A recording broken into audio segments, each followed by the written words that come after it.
Hello, Lexi Carducci here with you again. I'm back with another little property hints and tips, and today is all about running numbers. So before I kick off into that, let me just introduce myself again.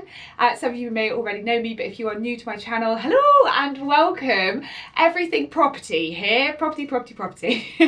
I'm a property finder, I'm a relocation agent, I'm a developer, and I'm an investment landlord, and it's the latter that's going to come in useful for this video because I'm talking about running the numbers. You may have heard people say this, developers or people that are buying property, does it make sense to buy? Oh, let me run the numbers. But what does that actually mean and what does it entail? And I'm going to use an example here. So please note that the figures that I'm giving you, they are rough figures. Do not take them to be by the by, but I'm just kind of giving you averages so you can kind of understand where I'm coming from. So for example, you are looking in London, you see a 1-bedroom flat, it's on the market for £300,000. It's really old, you know, it needs a lick of paint, it needs ripping out, it needs gutting, and then it needs someone to kind of redevelop it, give it a lick of paint, give it a facelift, put in new kitchens, bathrooms, that kind of thing. However, when you've done your research, you've looked, and on that street, similar properties, 1-bedrooms, same size, same layout, but done up, sell for £350,000. Now you're thinking, hey, there's 50k right there. This is why property developers make so much money. That's 50k, done. You buy it at 300,000, other things are selling at 350,000, or that's what they've sold at. Simple, right? Wrong.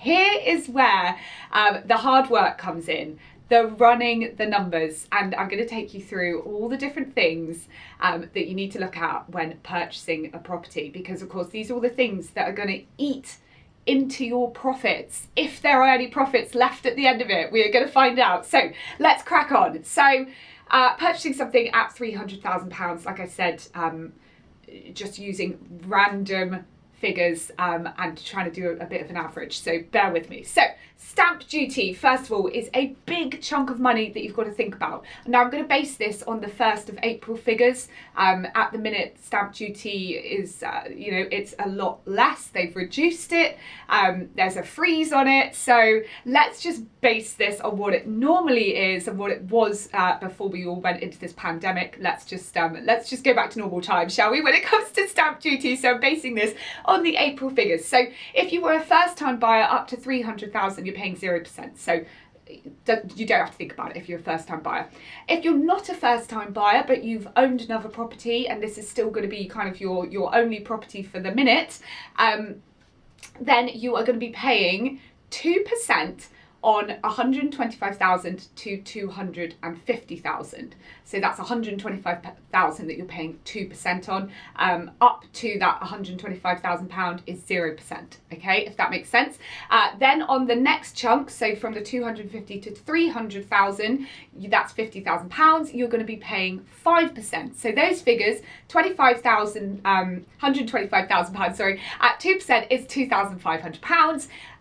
5% at £50,000, that extra £50,000 at 5% is £2,500. So nice easy round figure of £5,000 in stamp duty land tax if it's your only residence and you're not a first-time buyer.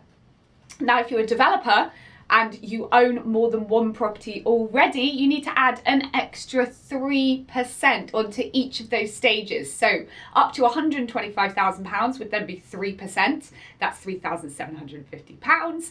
The 125,000 to 250,000, so that's 125,000, is at 5%. That's £6,250. And then the next £50,000 between £250,000 and £300,000 is at 8%. That's £4,000. All of that added together is £14,000 in stamp duty if you already own a property. That's insane. Obviously, you're then going to need to take that off that £50,000 that you thought you'd be making.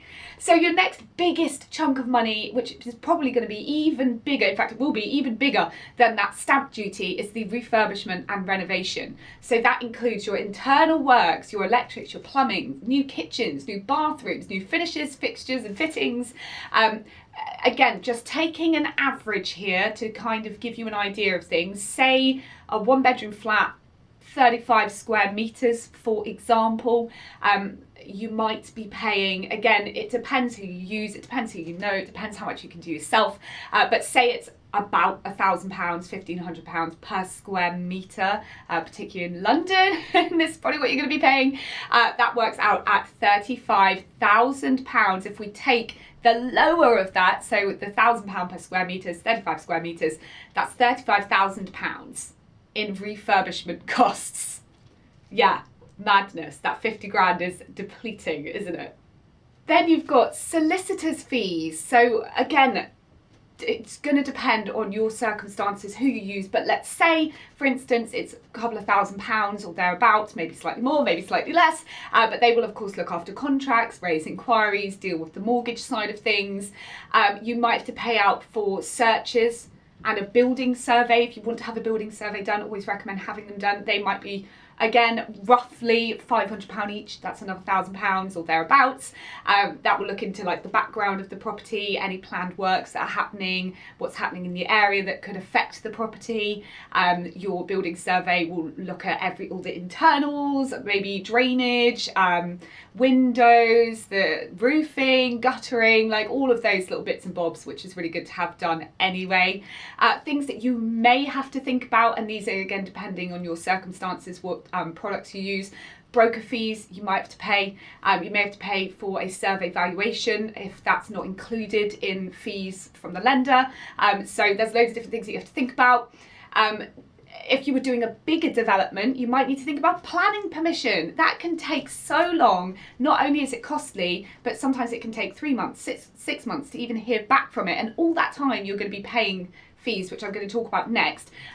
You might need to employ an architect. Again, they are not cheap. So all these things come into it. And then say, you know, refurbing a 1-bedroom, you might be doing that for, say it takes 2 months. Again, just giving you an idea here. But in those 2 months that it takes to renovate it, you're going to need to be paying your mortgage. You're going to need to be paying service charges, ground rents, depending on the property, buildings insurance, your utilities, council tax, gas, water, electric, if those things are being used, certainly council tax. That could be another, again, depending where the property is, how much you're using, it really could vary, but let's say another couple of £1,000, it could well be. There's another chunk of money gone. Agent fees when you come to sell it. If you're looking to do this as a flip project, which basically just means that you buy it, you refurb it, you sell it on.